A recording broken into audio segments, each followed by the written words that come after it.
I'm Mercedes Bunz. I work for The Guardian covering digital media and technology.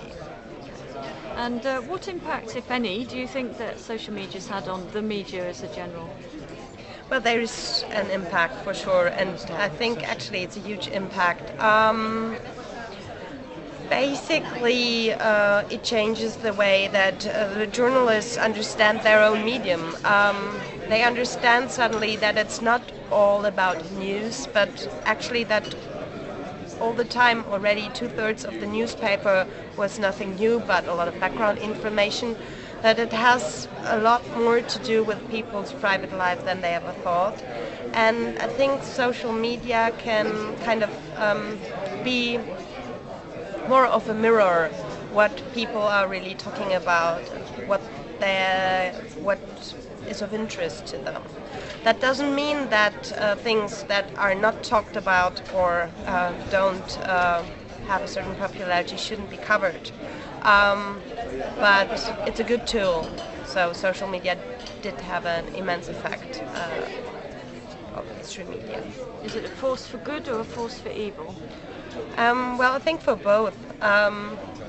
It is good as a monitoring system, and it is bad because there are a lot of news out there now, or stuff can get much more easily published than it did before.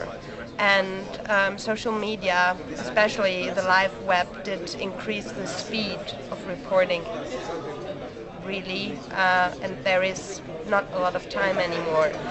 Before you had time till the deadline, before the printing press started to print the newspaper.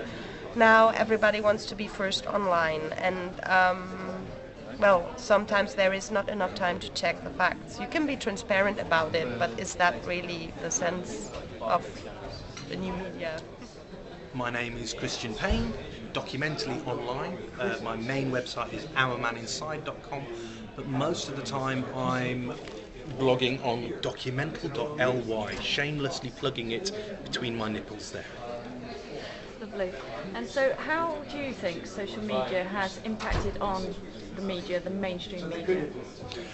I think it's scared the bejesus out of them. I think there's a lot of mainstream media people going, oh, how can we incorporate this? How can we use this? How can we slam it down when it's not doing exactly what we want? Because most of the time we're too lazy to get off our bums. And so when the news isn't coming to us, we tend to go to these nice easy places where the conversations are occurring and pull something out. And when it's wrong, we blame it when we really shouldn't be. We should be using old journalistic practices incorporated with new technology.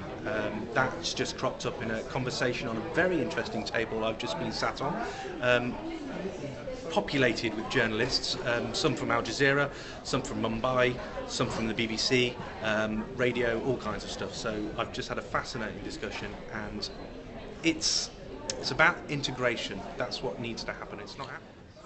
Hello, I'm John Popham. I work for a company called Sero Consulting. We're an e-learning, ICT and education and digital inclusion company. And amongst other things, I help to run Digital 2020, which is the connected region strategy for Yorkshire and Humber. And I also do work from amongst others, DC10 Plus, the National Digital Inclusion Network. Okay. What impact do you think social media's had on the media and on the world? Well, certainly on the media. I think that, it's obviously fragmenting the media, and it's bringing things close to people's lives. It's enabling them to personalise their experiences, to find exactly what it is that interests them, and to pursue that interest. And I think it's helping people everywhere become their own creators. They're not passive consumers anymore. People can create, they can pick and choose what they want, they can create experiences for themselves. And I think that's certainly true of the media, and the media has to respond to that. It can't carry on the way it's done for the last 200 years. I also think it's important for people's lives as well. I think technology is getting more and more into people's lives, and it's enriching their lives, and it's enabling them to develop skills and to find ways of realising their own potential. I'm Laura Oliver. I'm the editor of journalism.co.uk, which is a news site for journalists and media professionals. Okay. And how do you feel that social media has impacted on the media, the mainstream media? I social media has had a limited impact on mainstream media so far. Those that are using it well, I'd say we're standing in the offices of an organisation that is starting to use it well, in Reuters, have made some moves with it, but there still for me is kind of a misunderstanding of what social media can do. And I think there are individual journalists who are kind of bringing it in by stealth and showing the benefits for both their news gathering and their reporting and how that can be done, and they're held as great examples, and they're starting to spread the word. But en masse, mainstream media still perhaps doesn't understand that social media can be used as an add-on to provide new audiences, more content, more efficiency, and perhaps misunderstanding it's something that they need to go in, own, put their footprint on, and that's not how it works. They need to perhaps learn how to let go a little bit more, and that's what social media is great for. You use it well, and you use it to connect with other people, new potential readers, new potential advertisers too, and they can take a bit of your brand, spread the word, and they need to do the work for you though. You can't go in too heavy-handed. Okay, so that's Paul Bradshaw. I'm the award leader for the MA in online journalism at Birmingham City University and the founder of helpmeinvestigate.com and the publisher of the online journalism blog. okay. So, what sort of impact do you think social media's had on the media as a whole? I think it's introduced attention.